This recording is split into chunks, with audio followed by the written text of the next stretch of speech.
All right, everybody. Welcome to a brand new episode of Hoops Talk with Dave's Joint. This is episode 11. Um, I hope everybody's enjoying their Memorial Day weekend out here. By the time you see this, it will be past Memorial Day. But today, on episode 11, we have a special guest, and this is Newark's own Prophet Cates. Prophet, thank you for coming on to talk to me on this day. And I Nah, greatly de- appreciate you. definitely, man. I appreciate it, man. I appreciate it. It's always a blessing, man. You're a good dude, man. I've been watching you since you started, man. The content is crazy, so I had to, man. I had to. Indeed. So basically, my first question is, what's Prophet Cates's coaching philosophy? Hey, man. I really preach defense, man. I believe that if you could defend, if you have an attitude, on defense, you could win any game. You could be in any game. The offense gonna come, man. A lot of kids, right now, I look at how trainers train, and everything is about the kid offensively with the ball in his hands. You know what I mean? But a lot of good scorers, most of them aren't good defenders.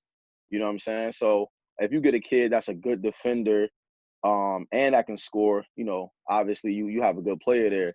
So my thing is, just preaching defense, man, teaching kids certain, philosophies, how to angle guys. If you above the free throw line, angle them to the sideline, no middle drives.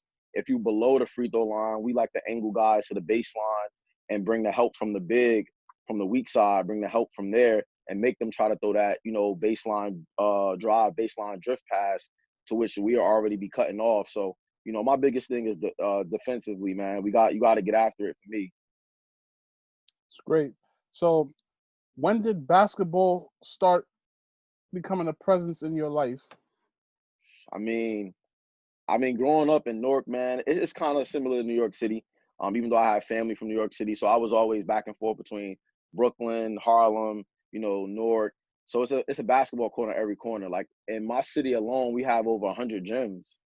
Like, you know what I'm saying? There's a gym in every middle school, gym in every, grammar school, a gym in every high school, two gyms, so it's a big city. If I'm not mistaken, one of the largest cities in the country.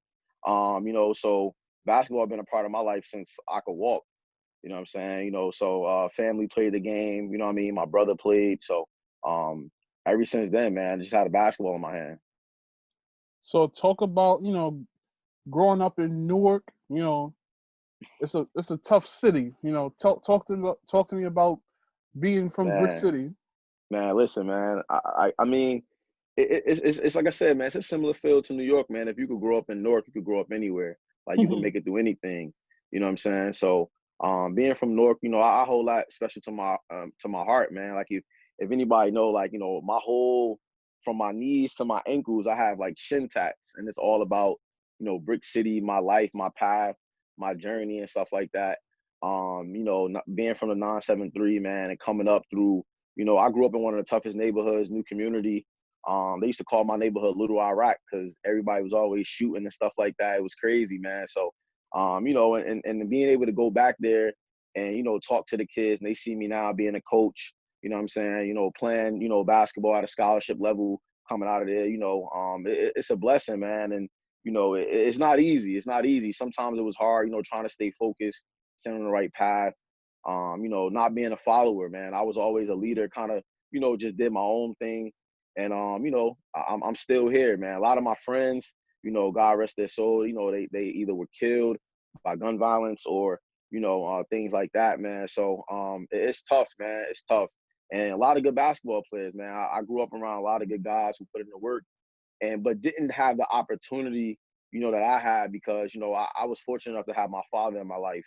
You know what I'm saying? So he kind of just kept me on the right path. And I appreciate him, man. So that's one thing I say, man. Growing up in Newark, if you have a father or a father figure, you could kind of, figure things out because they kind of keep you on a straight path, man. And I think if it wasn't for my dad, man, I probably wouldn't be here right now. Wow, that's a good way to look at things. So then talk about the basketball culture in Newark. Man, I mean, it goes back, man. Growing up, When I was young, man, watching like Randy Foye play, guys like Big Bart that went to Shabazz, we always had the talent, man, and I really, I mean, even dating back to um, the Luther Wright days, and like we always had talent, man. Always had Anthony Avent, like we always had talent come out the city, but it was always something about guys who come out the city, it we don't never really get that light shined on us, because I feel like Newark has a dark cloud because of like just people know like, oh, Newark is bad, is violent, things like that. And it's really, if you from here, you kind of see the good that's happening and the change under our new, our mayor Raz Baraka is doing a great job. Him and his staff, man, and just bringing everybody together. Even with basketball, man, our mayor was a basketball coach at University High School, which I was just the assistant there last year, the head assistant there last year. And it's starting to change, man. It's coming to fruition where my father, my godfather, Mr. Roger Rozier, they used to have a gym in Chancellor Annex, and we used to play every day there, 6 to 9 every day. And you saw the talent coming through the doors. I mean, you had the Kyrie Irvings, the Kenneth Farieds, the Randy Foyds, just big name basketball players that came out of our city, and a lot of other Division I talent like myself, Mike McFadden, Kenneth Ortiz. Just a lot of guys just played pickup there every day. Like that was the spot, you know what I'm saying? And the younger kids started watching us as we watched the older guys, and it became something. Then when they shut that down, we kind of had like a halt on basketball in the sense of development, from my standpoint. When I went to college, all that stuff kind of stopped. And then for a couple of years, we didn't really have those players that we usually had. And when they started to bring it back shortly, a little bit, gym here, then kids start kind of like, coming up and, being talented. But during that time when we didn't have those 6 to 9s and guys wasn't staying in Newark to play basketball, you get kids like Alamir Dawes, Luther, Muhammad. Those kids start going to St. Pat's, Hudson Catholic, all these out of the city schools start snatching our best players. You know what I'm saying? Because they felt like it's a better opportunity.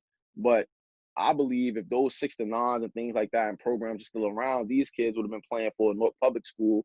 And our basketball is really, really good. If you look at it, a lot of teams around New Jersey who are talented usually have a couple of North guys on their squad. Like the Patrick School this year, Dariq Nutter was their leading scorer. He's born and raised in Newark. You know what I'm saying? So like, it's a lot of things, man. Noah Farrakhan, a Newark kid. You know what I'm saying? So it's a lot of talent in our city, but we just get plucked off, man, by different schools. And that's why I'm happy I got the job at my alma mater, because what I mean, I'm trying to keep the talent here and show people that we can be a top school, whether it's in the state and hopefully one day in the country, with Newark kids. You know what I'm saying? So that's my goal, man. That's my goal. It's easy to go to a prep school, become a head coach, and recruit the best talent. You know what I'm saying? That's the easy job. You know what I mean? I'm not saying that people do those things to take the easy way out, but what I'm saying is, like, coaching in Newark, you have certain guidelines that you have to follow. You know what I'm saying? And getting the kids to come to school is even a challenge sometimes. You know what I mean? So it's not easy, man. It's not easy. That's why I say, Newark is probably one of the hardest places to coach in, because you just dealing with so many different variables in the kid's life that you might not know about. You know what I mean? I had kids. I mean, the school I was at, university, is a magnet school. I mean, I had kids that, you don't even know if they're gonna eat later on. You know what I'm saying? Like that's real. So it's my job to kind of be there to help them with things that they need. You know what I mean? So like I tell people, man, I do it because I want to see these kids make it, man. It ain't about the money. It ain't about getting my name out there. None of that stuff, man. That stuff is all gonna come if you just keep doing the right thing. You know what I mean? I let my work speak for itself, man. That's what it's about. Indeed. So talk about Arts High School. During your high school years, like how was the basketball team at that time?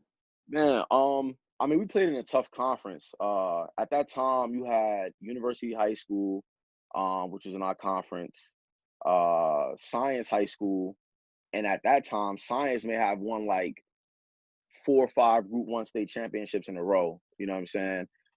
Had like 3 tournament of champions appearances. It was crazy.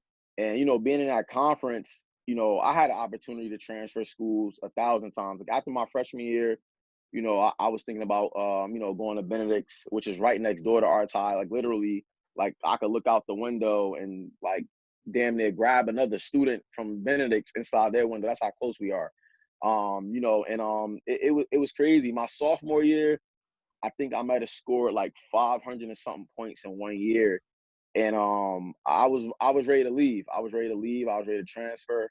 Mm-hmm. I had schools like Shabazz, Eastside, like every school in the city wanted me to transfer, Science University. And I had basically, it was like, man, if I go to Eastside, they got Hassan Whiteside there. They had the kid Demetrius Smith at the time. And me and Haas was real tight. You know what I mean? We used to play up in Boylan Street Rec all the time and play like, games up there. People used to like really bet on us too, man. It was crazy. Like it was crazy. Oh wow. But yeah, man, it was crazy, man. But I really was thinking about, making a move. And one thing I remember one day I actually tried to transfer myself out of the school. Like it was that bad, and it was funny because the principal, the principal there now was the vice principal. And he had called my dad and was like, your son is requesting his transcripts. Like, you know what I mean? Like he can't just do that like without his parent consent and things like that. 'Cause I was probably about, I was a young sophomore. I was probably like 15, not turning 16 September 1st. So I was young, man. And I was trying to make moves. And my dad kind of sat me down, him and my godfather talked to me. And I would never forget Keon Lawrence, God rest his soul, he just passed away just recently. You know what I mean? He like a Newark legend, man. And Keon about like two years older than me. He sat me down. He was a senior, or he may have been first year at college. I remember we was in the gym. We had just got finished work. Me and him I was working out with him. And he sat me down. I was like, listen, man, like, I went the Weekway, you know what I'm saying? Weekway was always a solid school for basketball. He was like, yo, but I kind of like, I paved my own way. You know what I'm saying? I put Weekway on the map. And when he said that, it kind of like stuck with me. Like, all right, you know what I'm saying? I'm going to stay at Arts. Like, no matter what, the wins, the losses, whatever, I'm going to stay here and do my thing. And that's what I did, man. In my 4 years, I scored well over 1,200 points. One of the Arts all-time leading scorers. And, wound up going to prep school after that and then, getting a scholarship to college. So it was a blessing, man. It was a blessing. And I wouldn't change it. You know what I mean? I wouldn't change it. Like I said, I had thoughts back then of transferring. But when I look back at it, man, I made my own history at the school. They about to retire my jersey number at the school or whatever. So hang up my banner and stuff. So, it's a real special situation, man. I'm excited for it. So where did you go after Arts? So after Arts, I went to Edison Prep, which is no longer in existence anymore. It used to be like a job. It was on a Job Corps campus. It was like Oh literally wow. like 5 minutes away from Rutgers. So it was funny because me and one of my friends, Jermaine, he played at Orange, and he's one of Orange all-time leading scorers. So at prep school, we had this kid, we had Jermaine Warmack, we had a kid, DJ Govridge, who played down in Neptune. We had another kid, Darren Goodson, who wound up going to Kent State. We had a squad, man. Michael Murray, who's my cousin, both related to Dakari Johnson. That's our little cousin or whatever. He wound up going to Coppin. So we had some talent, man. And went to Edison Prep, like I said, which was on a Job Corps campus. So we technically weren't in Job Corps, but we were like living in the same quarters as the guys. You know what I'm saying? It was like weird, but it was a crazy experience. You know what I'm saying? It was like unique because that was a way of like kind of like basically housing us and feeding us. You know what I'm saying? So like we didn't do the same things that they did. So people kind of didn't understand that we weren't really quote unquote Job Corps kids. You know what I mean? Like we were here for like the prep school situation. You know what I'm saying? And like we had to get that stuff straightened out or whatever when we got there because some people are kind of like, hey, you supposed to be in trade or something like that. We like trade, like we don't have a trade. Like, you know what I'm saying? We here to just, get a couple classes in, retake the SAT if we needed to. But guys like me, I was already done. Like I didn't have to retake the SAT. I had the scores and everything like that to pursue my education and my athletic career. So I was just there for the ball, man. And we played some really good teams, man. We played Brewster, traveled up to Brewster, played Brewster. We played South Kent. We played everybody, St. Thomas More. I mean, any school in the Northeast, man. I mean, we played them. Like you name it, we played them. You know what I'm saying? We played the Lee Academies, like everything, man. I remember, I will never forget, man, playing against Russ Smith. And it was a battle, man. I remember like just working out with Russ sometimes in the Gauchos gym when I used to be over there with my cousins and stuff like that. So playing against him in prep school, him, played against the kid J.J. Moore. I believe he went to Pitt.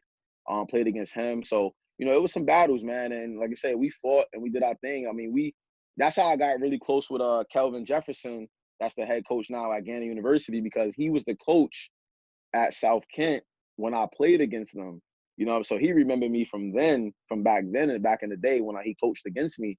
So, to this day, man, we're really, really tight. He just offered the kid at the high school I was just at university, Janai Coates. He just offered him. He's a junior, 6'7", 6'8", big. So hopefully that works out. But yeah, man, we had some good basketball players there, man. Really good ball players there. Really good ball players. So after Edison Prep, you went on to Victory Valley College for a year. Yep. Talk about that experience. Yeah, so originally I was actually going out there to do a year and then go to Long Beach State. And one of the coaches at VVC,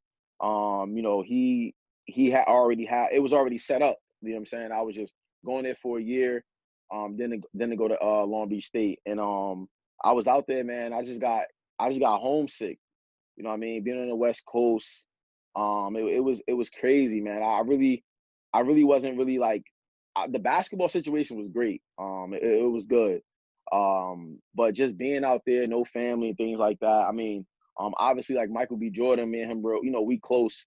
So, I chopped it up with him a lot and, and things like that. Cause he went to Arts High as well. He kind of, helped me in ways that he could when I was out there. But, I wanted to come back home, man. And after that year there, I decided not obviously to continue my, athletic and academic career out there. And I came home, went to Monroe College. And at Monroe, man, I lie to you not, it's probably one of the best experiences that I ever had, man. I really appreciate and forever would like, forever my family, like Coach Brewstad, Coach Dana Warner, Coach Brock Erickson. For giving me the opportunity, man. I was a captain on a team full of like we had like 3 or 4 NBA guys, like, on that team, like, Marco Bagalt, Jalil Abdul Bassett, Orlando Sanchez, Maurice Endor. Like, we had some really talented guys. And, for me to be the guy who like came in as a sophomore, and being a transfer, and those guys kind of like, following my lead, kind of, it was cool, man. And it just showed me my leadership skills. You know what I'm saying? So at that point, for me, it kind of got bigger than basketball. It was like, yo, like if I don't play another game in my life, like you could do something with basketball outside of being somebody that's on the court. You know what I mean? Shooting a basket. So I start looking at things differently, man. We had a nice run. We first time in school history, we were number 1 in the nation. We had one of the school's best ever records. We were 33-4 that year. Went to the tournament, I believe we lost in the Elite 8, if I'm not mistaken, that year. It was Elite 8, something like that. But we had a really good run, man. I built some bonds with some guys that'll never be broken, man. We like, to this day, we all chop it up. We hang out when we can. We check on each other. A lot of guys got kids now and stuff like that, man. We just talk about, the times when we was up, I remember us playing, we played against Iona in like a scrimmage, and we wound up beating them. Wow. They came over to Monroe. We wound up beating them. And I mean, at this time, they had like Scott Machado, Glove, like they was stacked, like, you know what I'm saying? And it's crazy because I used to play the BK Stompers with Coach Rons, and they had like Sean Ahmad and all those guys, man. And you know, it was just kind of like that New York kind of feel, man. It was like a little battle, but it was dope, man. Like I said, man, I really like none of us, to be real with you, none of us wanted to leave Monroe. Like we wish that it was a 4-year school. Like I mean, you had people that was committed already to St. John's and you know what I'm saying, Liberty, and we like, yo, if the school can make a jump to go D2 or D1, we all would stay. If the school went from D1 JUCO to a D2 NCAA or a D1 NCAA, like we all was telling our coaches, like, yo, we all would stay. Like we won't transfer. Like we won't leave. You know what I'm saying? So it was crazy, man. And you know, that was probably one of my best college experiences. And just the best overall team I've ever played on. You know what I'm saying? Just the family atmosphere. We all came together. We all sacrificed, you know, being a man at previous schools or in high school just for one common goal. I mean, we had T-shirts that said all 13, one dream. You know what I'm saying? And we kind of stuck with that motto, and that's what, you know, led us to make history at the school. So hopefully, man, we go down in the history books at that school as one of the, you know, if not the best team that ever come out of Monroe under, you know, Bruce Stad's coaching. So, yeah, man, it was a good experience. Now, going back to what you were just talking about, you were referring to Michael B. Jordan, the actor? Yes, that's my boy. How did you two meet? How did that come about? It was crazy, man. His mom worked at RTI. You know what I'm saying? And he went to RTI. He's a graduate of RTI. My incoming freshman year, he was leaving as a senior.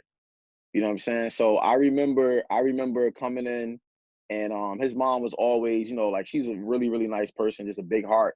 And she was like my mother in the school. So, you know, whenever I, you know, be with her, like if Mike came by the school at that time, he had like a two-door BMW, some small joint. It was dope though. You know what I mean? He'd pull up at the school, say what's up to me. You know what I mean? We'd chop it up. He'd come inside the school. And I remember right before my freshman year started, you know, he was like, yo, I want you to wear this jersey number.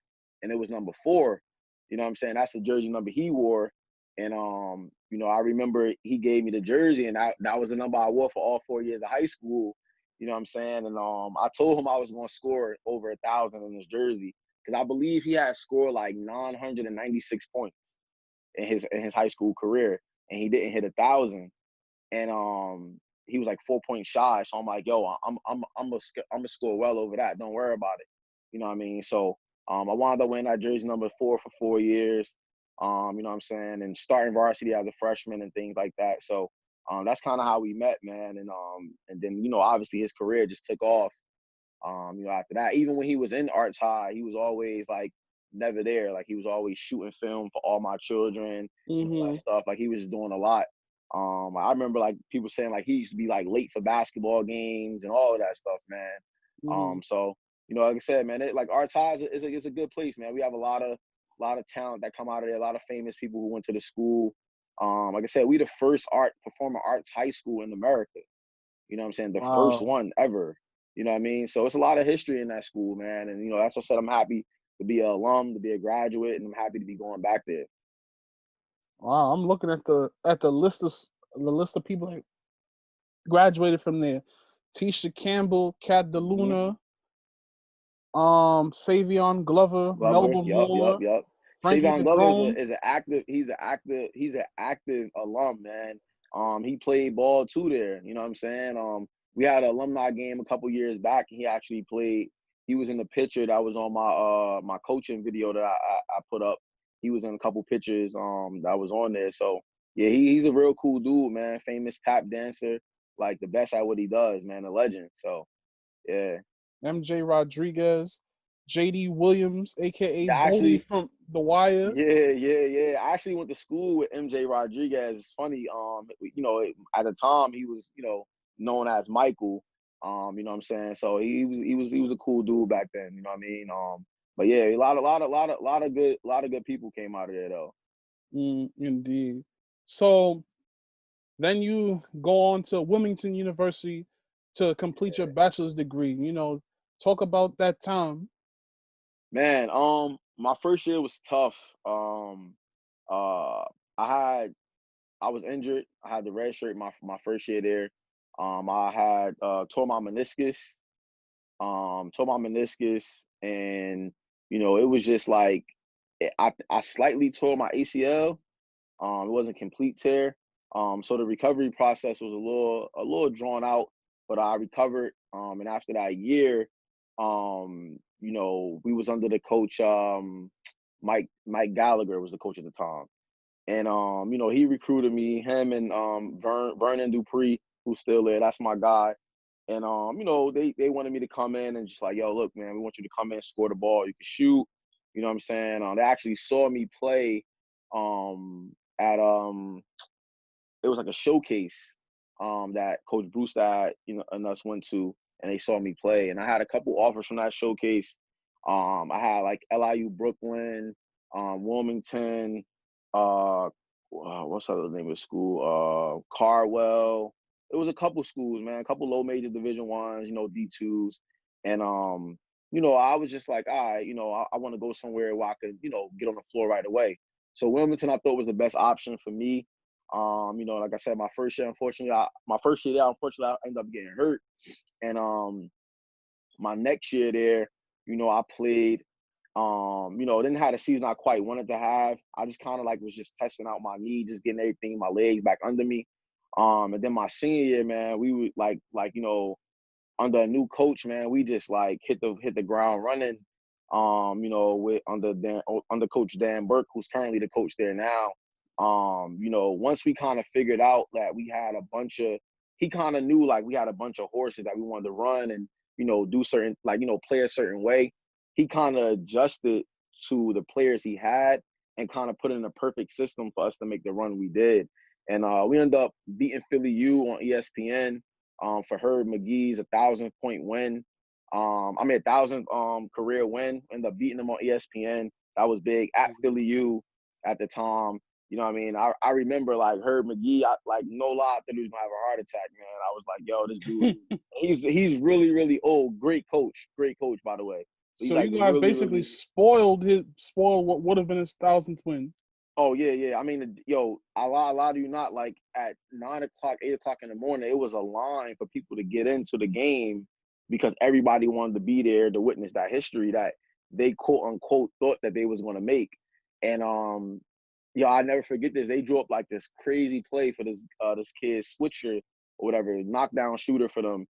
End up playing. I think he plays overseas right now to this day. The kid can score, man. Kid can score.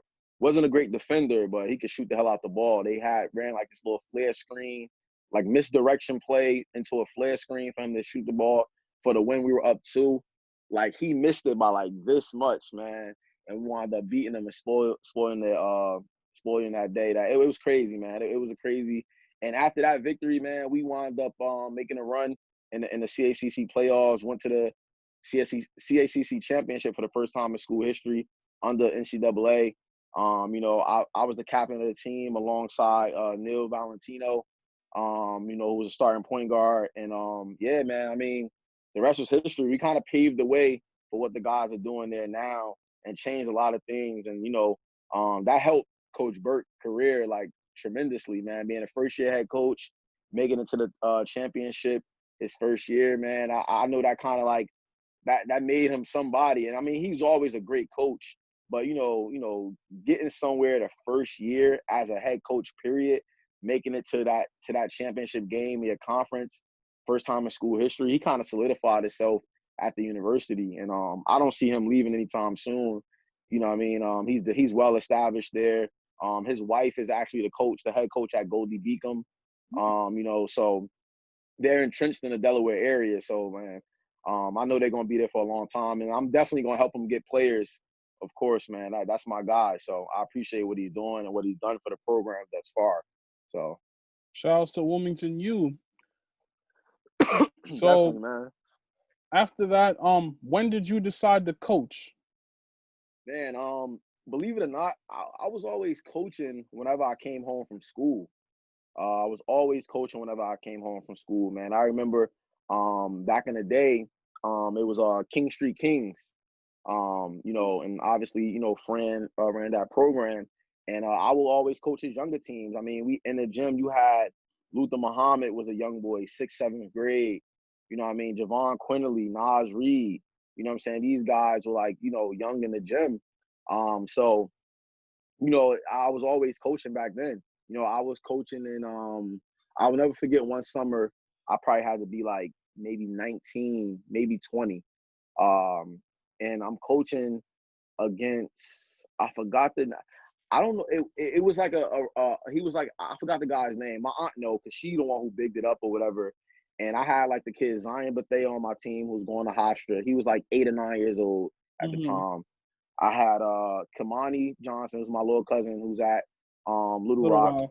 Yeah. I had oh man, who else was on that team? Mozzie was on that team. We had a couple. Benji Pierre, who played at the Patrick School. I had him on that team. We had a squad, man. Nazim Pierre, my little cousin, who just finished up. Actually graduated today from the George School down in PA. Yeah, so he graduated today. But we had a nice little squad, man. We wound up beating a team, and we played out in I think it was Tri-State Park. And wound up beating some team in the chip. And my aunt made it a big deal because one of the coaches was like a known coach, you know what I'm saying, around New York City. And like we handily beat them, man. And I was coaching the guys, and I saw that they was playing like harder for me than they played for other guys. I don't know if it was because of the age difference or just because of my relationship with the kids that I had off the court. But I always treat the guys like they're my little brothers. I don't try to treat them like I'm their father. You know what I'm saying? Right. I always like, no matter what the age difference, I treat them like as if I'm their big brother. You know what I mean? Because like some kids, if you try to be their father, not knowing if they have their father in their life, they may resent their father. You know what I'm saying? And they may have and that's common in the inner city household, not having a father. So I always try to come off like as that big brother, trying to, give them advice or, what I went through. You know what I mean? Certain on the court, off the court, and things like that. So that's how I approach the game. That's how I approach the kids. And, that's where it all started, and every time I come home from school, I get up with Fran, want to coach. And then once I graduated, I had the opportunity. I met Jay David, the Jayhawks. And at this time, they was just jumping off the Under Armour circuit. Wasn't sponsored. They obviously Hami had just left and went to the Wrens. And I met Jay David at a hoop group event. I was bringing my nephew, Darnell Brody. I was taking him up to a hoop group event up in, I think at the time it was at, oh man, what's the name of this school? I forgot the name of the school. It was at Albright. It was at Albright. They had the hoop group joint at Albright. Yeah, in Reading, Pennsylvania. Yeah. So I went up there to pick up my nephew, and I met Jay. And Jay was talking to me about my nephew, like, yo, man, the kid has a chance. Like, he rebounds out of his area, this, that, and the third. And we just kind of chopped it up, you know what I mean? And then he was like, yo, like, he asked me a question, like, yo, like, you play ball or whatever? And I'm like, yeah, I actually just finished up last year, whatever. We started talking. He's like, yo, you should come over, and come over and coach with us, you know what I mean? So, I was like, I'll look into it. So a couple weeks went by. I wound up texting Jay, like, hey, I just want to come over, get in the gym, see the guys or whatever the case may be. And that's how it all started on like the AAU thing. And obviously we jumped on with Adidas. I knew a couple guys that was working for Adidas at the time. Jay knew some people, and we kind of just made it work. And we jumped on Adidas Silver, you know what I'm saying? And that first year we had like Frankie Policelli, Samba Diallo, Alex Shankney, Charles Prod. We had some solid talent, and we made it work. And then the next year, Jay wound up coaching those guys 17U, and I was like, yo, I want to coach the young guys. You know what I'm saying? So I was the head coach, and that year, 15U, man, I mean, it was crazy. We had Andre Cabello, Zed Key, Shamar Laddie. We just had Luis, that goes to Upper Room. He just committed. I think he's going to Stack next year. Shamar just committed to Post. Obviously, Andre is going to Illinois. Zed is going to Ohio State. We had Jonathan Comingo on that team. We were stacked, man. Like we were really stacked. And Jonathan played with us 16U.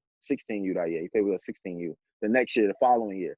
And that year was even crazy because that's when I really saw the growth in Andre's game. I'll never forget we played team takeover in Pittsburgh Jam Fest. They had the kid Jeremy Roach, I believe they had. And Andre like literally like handed it to that kid, like destroyed him. Like, you know what I'm saying? And nobody really knew who Andre was. He was just coming over from Puerto Rico, real, skinny Puerto Rican kid, real crafty, making unorthodox layups and stuff like that. But that's when I knew Andre was a stud. And I mean, I'm calling everybody under the sun, Adam Finkelstein, Andrew Slater, Adam Zagori. I'm like, yo, I don't care what nobody said. This kid's the best point guard in the country. Like, I'm just like, I'm sold on Andre. Like, it was just, I watched him literally take over a game at the 15U level. Like it was child's play. Like the same thing he's doing now as a senior, he was doing back then. Like, and he knows that. Like, I always believed in Pop game. Like, I always told him, like, bro, like you nice. Like, he's way above, he's way ahead of his time, man. He was way ahead of his time back then. And me and Coach Teddy always said it, man. And, it took people to really believe in him. Like, I really believe if people at Lehigh, if those guards that was in front of him wasn't in front of him, people would have saw it a lot earlier. You know what I mean? And I think his coming out game at Lehigh was when he had a triple-double against Cole Anthony and them.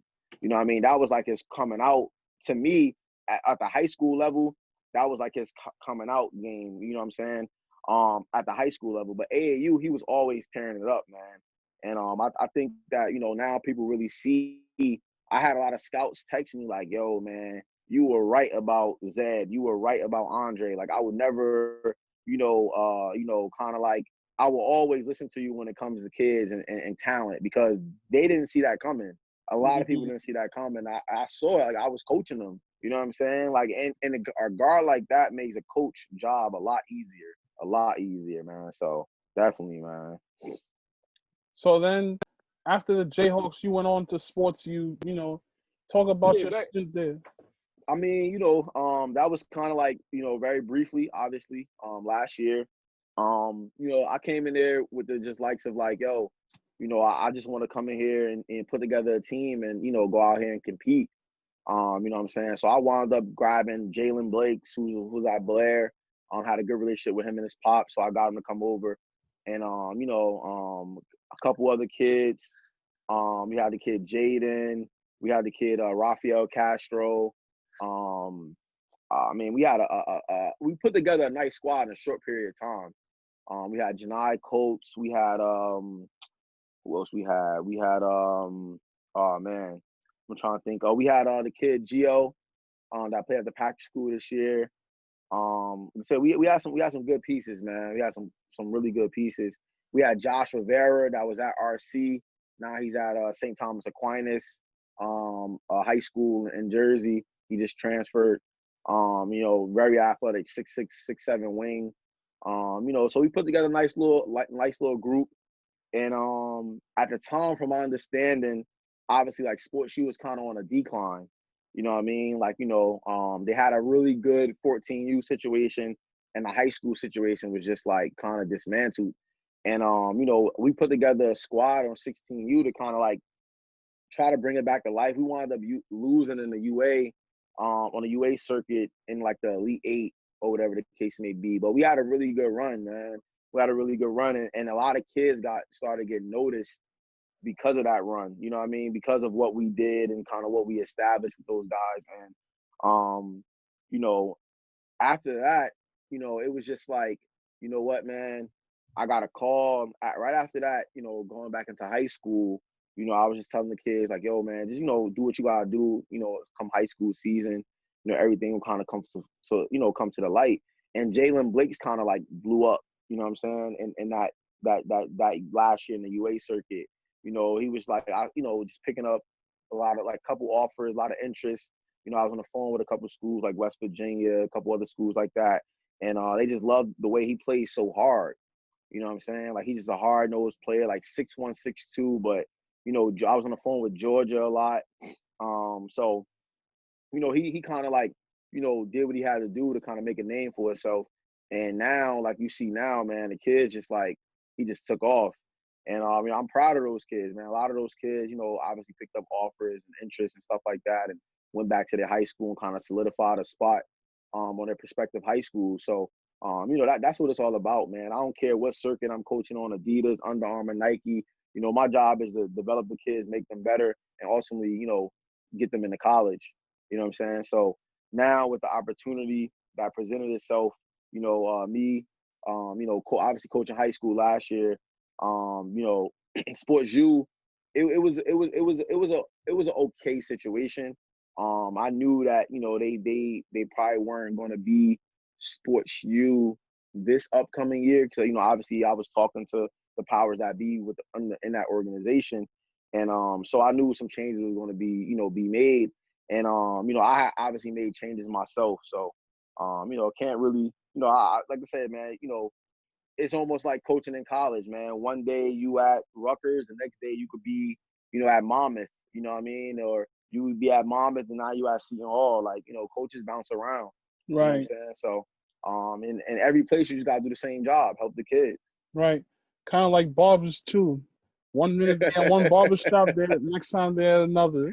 Facts, man. But so yeah, at what point does changing the culture start? Oh man, I mean, so I've been changing the culture, man. We've been doing a lot of local stuff for the last, and when I mean local, I mean literally like the entire New Jersey, like from North Jersey all the way down to South Jersey. That's local for me. And changing the culture because we do a lot of like skill development. We work with a lot of young kids, man. A lot of young kids, boys and girls. We started out in recreation departments. So what I did as a young entrepreneur that wanted to help certain communities, I kind of just looked up certain cities or townships that were lacking, recreation programs. You know what I mean? That didn't have certain people that was like kind of, wanted to, build a recreation program up. So, started doing some research on that, getting a hold of, certain people in those recreation departments and just basically giving them my proposal like, hey, listen, I want to start a basketball, clinics here to help your young athletes, with discipline, character, skill set, this, that, and the third. And we start getting booked. Like, you know what I mean? I remember, I'm from Newark. I'm all the way down to Manalapan, Monroe, working with kids down there. Then I'm shooting back up to head up to Carteret to work with kids. Then I'm from Carteret, I'm going, over to Elizabeth. Then from Elizabeth, I'm back to Newark. So as we start getting more and more clients at that level, that's where it kind of like, really took off. Like, and this is like 4 or 5 years ago. You know what I'm saying? So at the same time I'm coaching AAU, I'm doing this, I'm still building my own brand. Mm-hmm. You know what I mean? And within that brand, you talking about, I'm in the gym every day with Dariq Whitehead. You know what I'm saying? I'm in the gym every day with Mark Armstrong. I'm in the gym every day with Spencer Joyner, Elijah Nix, Donovan Long. Like, so, these kids is like, my young boys, you know what I'm saying? We in Seton Hall Auxiliary Gym getting it in every night. You know what I'm saying? So, and this is after me training for 5 hours in a recreation park in Manalapan, a nice recreation park in Manalapan. I'm driving home and then, I get, Reek mom hit me up like, yo, Prof, we in the gym later. Like, Reek want to get in the gym. I bet. You know what I'm saying? So, that's how all that kind of started, man. And that's why I call them my, I call them my coaching kids because they kind of like really took the brand and kind of helped, build it. You know what I'm saying? They helped build it. And like I said, man, those like my little brothers, man. I treat every kid that I coach like they like my little brother. I get them kids the shirt off my back, the shoes off my feet, and they know that. You know what I'm saying? That's why they respect me and love me so much. And it is mutual. The respect and love is mutual, man. So that's how it all started, man. It's real family oriented. My best friend, DuPay Smith, played at Felician. We played in the same conference, obviously the CACC, both from Newark. He went the Weekway, and I started a brand. And I brought him on like, yo, I need a partner. You know what I'm saying? So now we both own the brand together.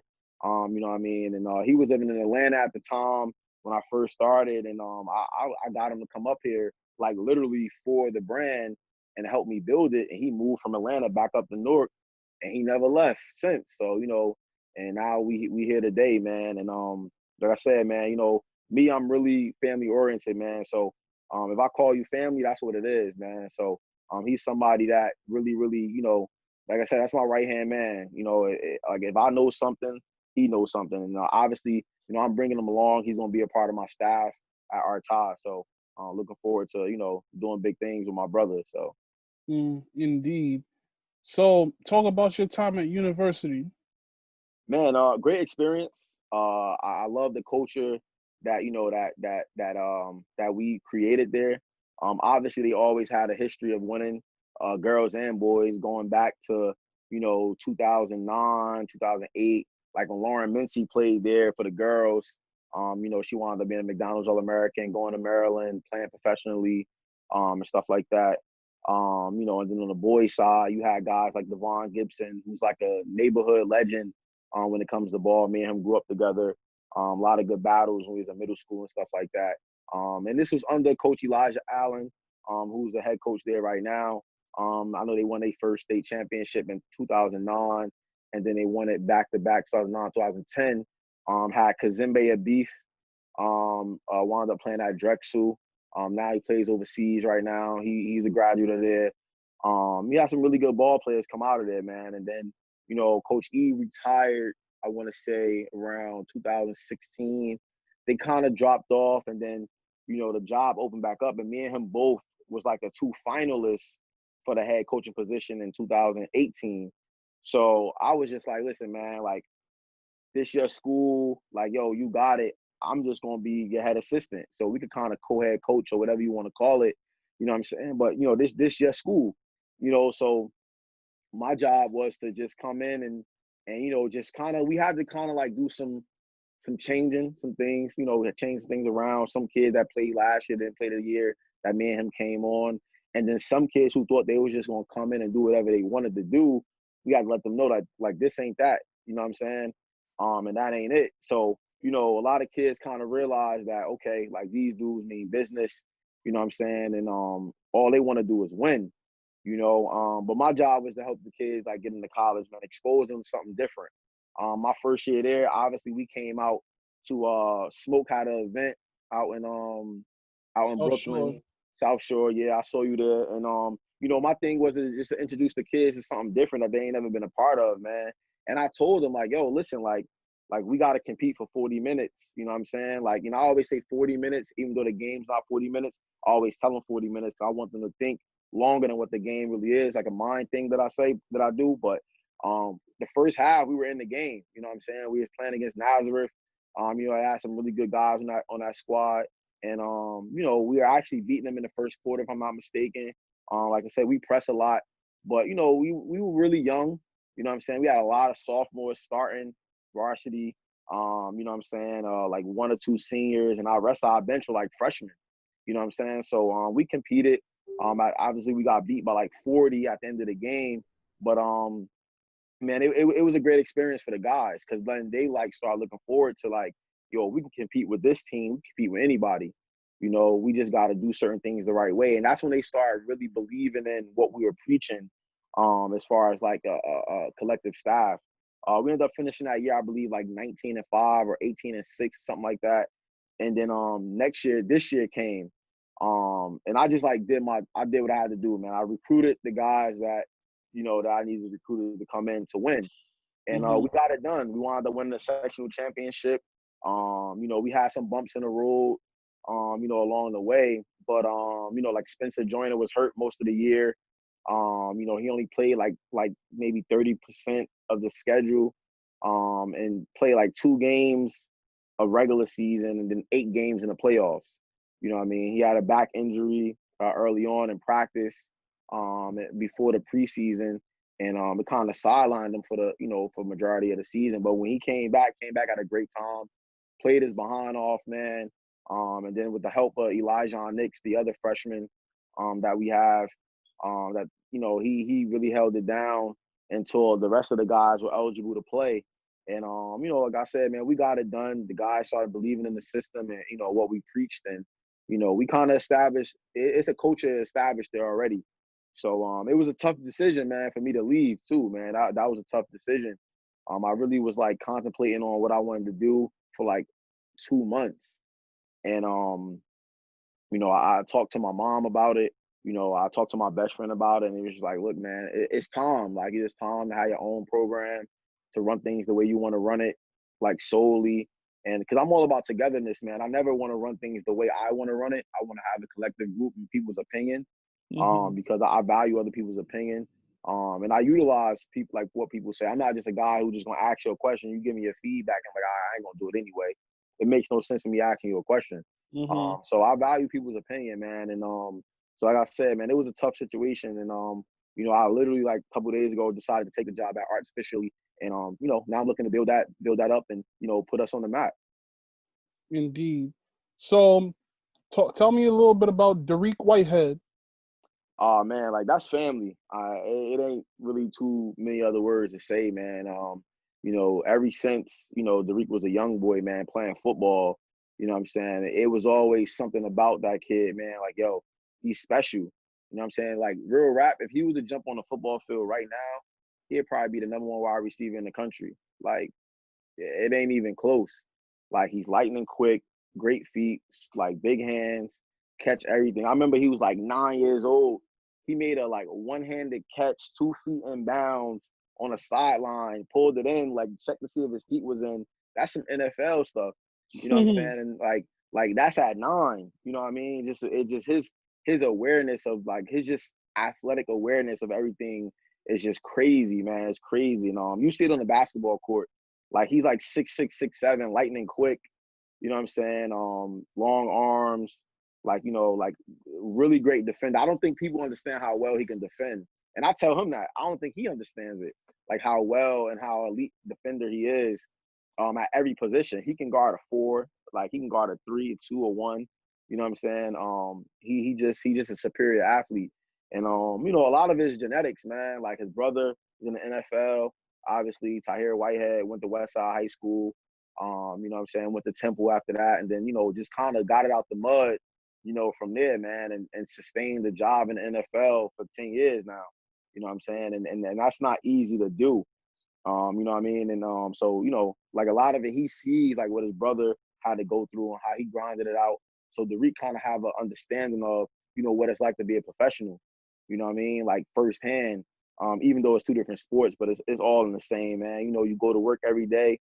Like, he see his brother working out 2-3 times a day in the off season. So he know what it takes, man. But relationship between me and Reek, man, like the dude, like young boy, like I said, man, he family. That's like my little brother, man.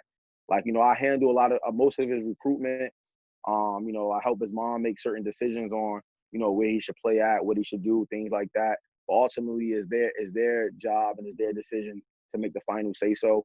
I'm just kind of, trying to guide them and what I believe is best. And, like I said, it's a collective, it's a team of us, man.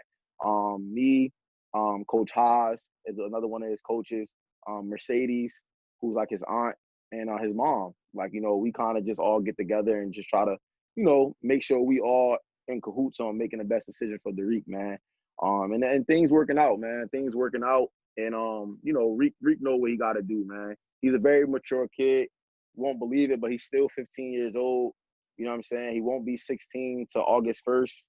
So, like I mean, the sky's the limit for a young boy, man. And, just trying to keep him on the right path, man. He's doing a great job. And, we're going to continue to make sure that all of our guys, that's coming up behind him, the same way. Like the way we treat Dariq is the way we treat every other kid. You know what I'm saying? So it's not really anything special to us. And they know that, hey, like, they family. So, like I said, that's what it's about, man. Yeah, that's what's up. Talk about Spencer Joyner a little bit. You always used to talk to me about Spencer. Yeah, man. I mean, if you go back 5th grade and you can look it up, like he was a top 5 player in the country in 5th grade. Like, and it was crazy. He was playing with 60 Elite at the time. Him and Dariq played on that team. And like Spencer, he had like a weird, it wasn't even an injury. He had like it was like a weird disorder. I don't know what to call it. He can definitely explain it. where he had to get like spinal taps, and he was paralyzed for damn near a year. Like he couldn't walk. He was in a hospital. Like it was crazy, man. At the time, he was going to St. Pat's. He was going to St. Pat's, TPS, and like him and Jordan Walker called him his little brother. Like him and Jordan Walker used to like play 1-on-1. Spence probably was in the 6th grade then. Jordan may have been a junior, maybe. And they used to play 1-on-1 every day. And, that's kind of like Spence look up to him, whatever the case may be. And one day Spence just started getting chronic headaches. And I remember talking to him. His speech was like real slurred. It was weird, man. And wound up going to the hospital, and they couldn't find out what was wrong with him. Went to so many different specialists. Then they finally found out he had like some type of leakage that was like coming from like his brain, and like it was just weird, man. Like he had to get fluid drained. He had to get spinal taps on his back. He had to relearn how to walk again, how to run again, like everything, and this is like going into the 7th grade. So, he was out of school for a year. And, thank God, like Kyrie Irving paid all his medical bills, things like that, paid his tuition at TPS, took care of everything. Like one morning, they woke up and, everything was paid for. Like they didn't have to pay for anything, and it was like Spence always talks about that, how he really thanks Kyrie. And to this day, he still never met Kai. And so that's what I told him, like, yo, I'm definitely gonna try to make that happen for him, because like that kind of changed his life, man. And people kind of wrote him off as a player when that happened, because he was out for a year, so people kind of forgot about him. And it went to show him how easily people could be on your side and just leave you and not even see if you're all right, or even talk to you. You know what I'm saying? So the way he plays now is like, yo, I'm gonna make you feel it. Like, you know what I'm saying? Like, and that's how he approaches the game. He got a chip on the shoulder, because he was once a top player, and now people kind of forgot about him. So he trying to make people know, like, yo, I'm still here. You know what I'm saying? Even see him walk again is a blessing, from God, because we didn't know what was gonna happen, man. And all I could do was just stay by the kid's side, make sure he good. And that was the reason why he came to university with me, man, because he could have went, I put him with PSA.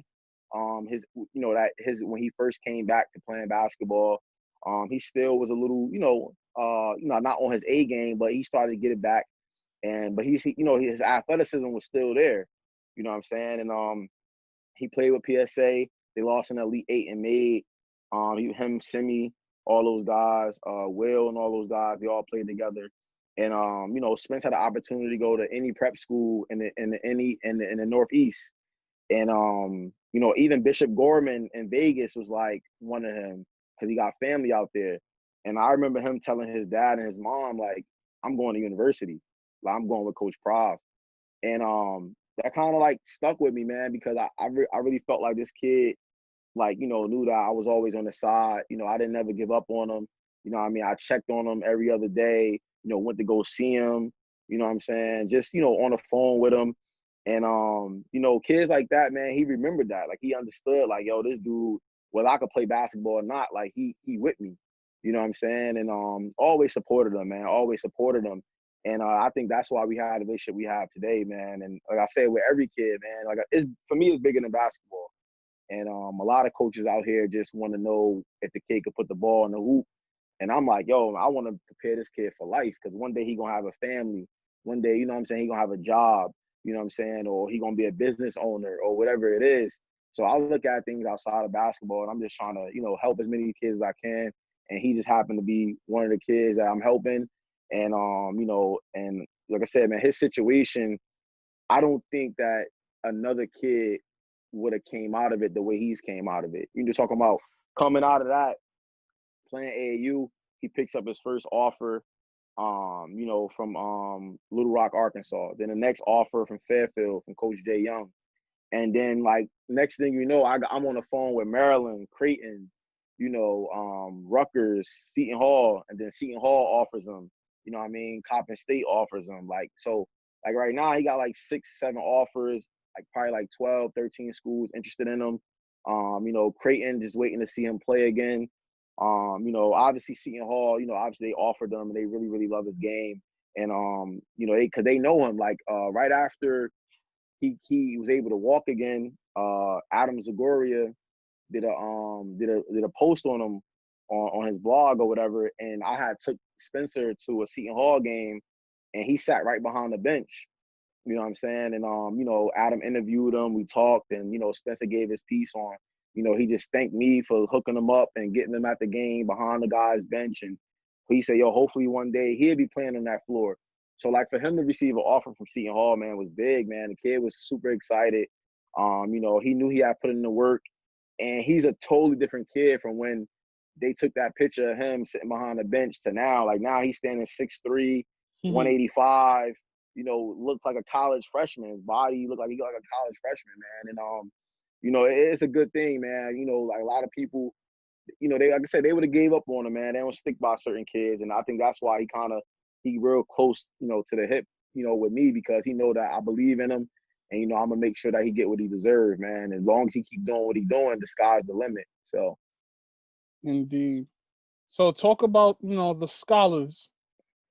Yo, man, I mean, it's a unique situation. Like I said, you know, Coach Fran, I've known Fran since I was a young boy. Used to work out with him as well, you know. And then obviously I coached, you know, at King Street Kings back in the day when we had a lot of good guys, like I said before.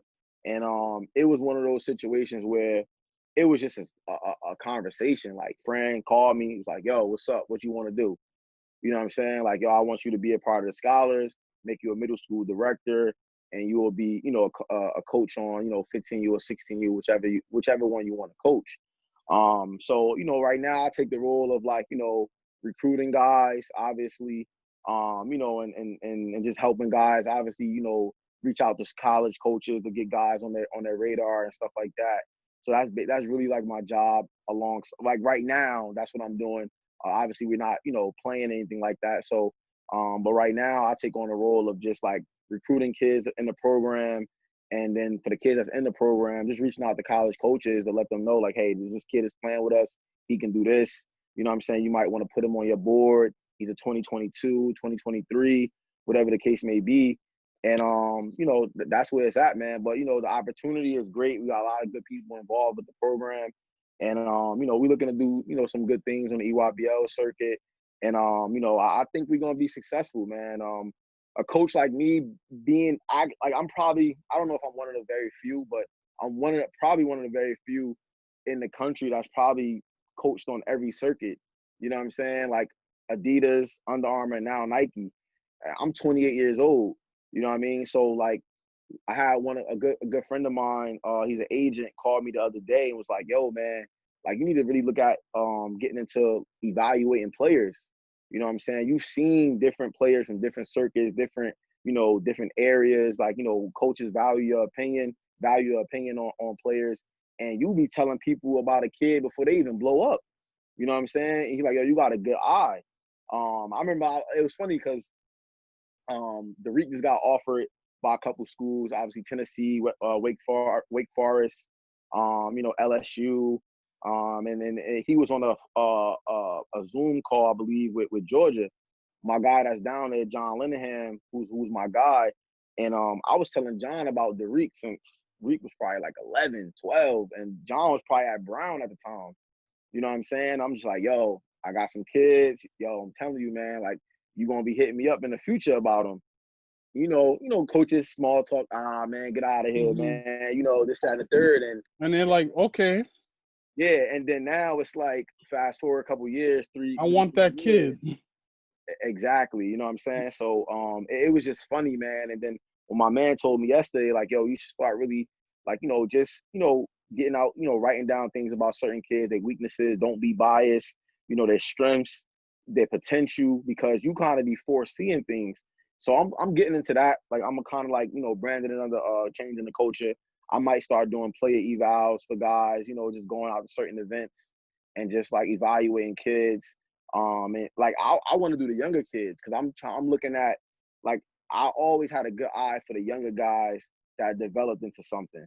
You know what I'm saying? So I'm looking at like evaluating middle school kids, like fifth, sixth, seventh, eighth graders, into like what they can be. You know what I mean? Because right now that's the way it's going, man. People are gonna like these coaches are gonna want to know, directly, like who's up next, who's the next big thing, you know what I'm saying? Like coming out of your area or this or that, you know what I mean? So I'm gonna start locally, obviously start doing that, doing scouting reports and and evals on my own kids, just to kind of like, get the feel of it and things like that, and go from there, man. And start having like invite only combines. I'm gonna start doing that. Maybe about like 40, 45 kids.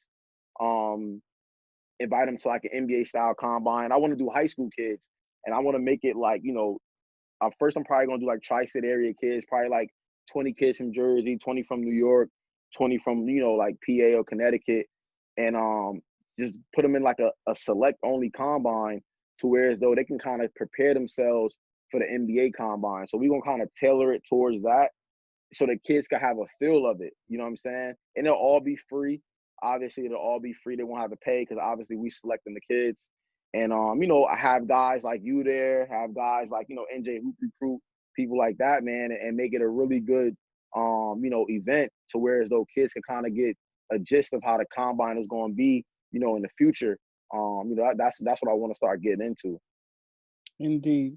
So with the scholars, this year will be the first high school group. Talk about, some of the names that's on that 15 and 16U team. We have Mackenzie. He plays at Gil St. Bernard's. 6'7", small forward, kind of like a 3-4. Has the potential to be like really, really good. And I think that with Kenzie, adding on, hold on, let me change my AirPods dying. Mm-hmm. You hear me? Yeah, I hear you. Okay, yeah. Like with Mackenzie, man, he has the opportunity to be really, really good, man. And a lot of people I think see that, and with just him, that adds a lot of attention, you know what I'm saying? And then, from there we have obviously DeJuan Wagner Jr. The sky's the limit for him. It's kind of, things are kind of already, the painting is already on the wall for that kid, man. He has a knack to score, great defender. He come from good stock, so it's like that's just natural. You know what I'm saying? It is what it is. And he definitely put in work too. Definitely put in work. Then obviously we have Spencer Joyner, who's a kid, like I said, man, plays with a chip on his shoulder. Kind of coming for everything that that he wants, and like I said, with people forgetting about him, it's kind of good, because that give him that extra, that extra edge, and that toughness, that he plays with, that he brings to the game, man. And then from Spencer, we have Elijah Nix, who's like a 6-foot guard, really, really strong. He reminds me of Kyle Lowry, like a poor man's Kyle Lowry. He's a freshman, 2023 guard. The kid can shoot it from deep. He's real crafty, uses his body well, lockdown defender, play you 94 feet. You know what I'm saying? And can run your offense. You know what I mean? And like he's one of those kids that I could see like really like really sneaking into a high major and doing real well, because like he a kid that he'd make a play like, damn, like, I ain't know he could do that. You know what I'm saying? But because he's so passive and want to get people involved, that, and he has weapons around him, he utilizes them. But then when it's his time to go to work, like he, going to show you and give you everything you want. So I really believe, man, he has a shot, man. He has a shot to, really open some eyes, and really, like, right now, potential-wise, I can see him going to the A-10 and being a solid player in the future. And if he keeps developing, if he gets any taller, then definitely probably become a high major late. But like right now, for me, potentially wise, like, I think he can go to the A-10 level and really be effective. And then like we have a couple other kids that we added to our roster. The kid Boog from Camden, 6'5" freshman. Kid can really play, does it all. Does a little bit of everything, athletic, nice little mid-range jump shot, stuff like that. So we just putting it together, man. We putting it together from all angles. You know what I'm saying? Probably adding a couple other pieces. And we'll be set, man. Like I said, unfortunately, right now, we not playing, but man, we definitely ready. as far as like the kids come, we have good pieces. So when that time and everything opens up, I'm pretty sure that we definitely be competitive on the EYBL, and we definitely have a chance to make some noise our first year. Indeed. So, final question: what's next in the future for Prophet Cates? Man, man, honestly, like right now, future wise, yeah, I really like hopefully in the next couple years, maybe like, 5 years, to be an NBA scout. You know what I'm saying? I definitely want to be an NBA scout. But as of right in the near future, I'm trying to win a state championship at Arts High, man. That'd be the first one in school history. You know what I'm saying? So to do that, it'd be crazy, man. I'm just trying to put them on a map, man, and kind of groom somebody up under me to take over. If I was to leave, in the next 5 or 6 7 years. So I'm always trying to, find somebody that's eager and kind of, is similar to me, to put in that work. And, they probably won't be just like me, which nobody never is just like somebody else. But as long as I know they got a good heart and they want to, do right by the guys, then, that's what it's about, man. Well, thank you, Prophet, for coming on to talk to me. I really appreciate you. T- Definitely. I'm telling, basically talking about your testimonial, you know, and I wish you the best of luck with Arts High and the scholars and changing the culture moving forward. Nah, thank you, man. All right, man. I'll definitely be in touch. Indeed. Well, this All is right. episode 11, guys. Thank you for watching. Check out the next episode on YouTube and on IGTV. Be safe, stay inside, but also be safe. Peace. All right.